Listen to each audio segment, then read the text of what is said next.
Ada yang berbeda saat tiba di TPS 21 Kelurahan 20 Ilir, Kecamatan Ilir Timur 1 Palembang. Nuansa pink terlihat mulai dari tenda hingga hiasan balon berbentuk hati. Konsep ini sengaja diusung petugas TPS karena bertepatan dengan Hari Valentine atau kasih sayang. Petugas TPS pun kompak menggunakan dress code berwarna pink. Tak hanya itu, usai mencoblos, warga juga diberi coklat dan disuguhkan sarapan. Petugas yang menyiapkan door prize berupa peralatan makan mulai gelas, piring hingga mangkok yang seluruhnya berwarna pink.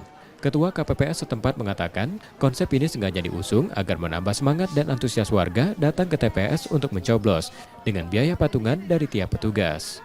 Jadi ada ide-ide ya, suasananya pink. Ini juga yang petugasnya pakai baju pink semua ya Pak?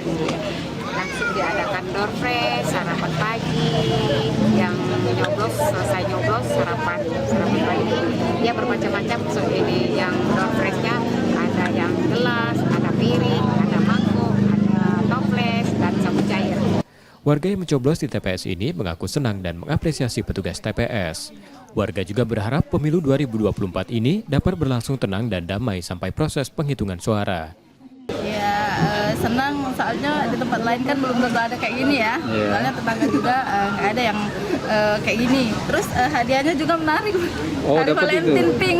Oh, mangkok Bu ya? Iya, mangkok warna pink. Harapannya mudah-mudahan tambah maju aja sih ya. Semoga pemimpinnya bisa lebih bijaksana lah. Di TPS 21 terdapat 250 mata pilih yang meliputi 2 RT yakni 23 dan 24. Rizky Oktora, Muklas Diferensial, Kompas TV, Palembang, Sumatera Selatan.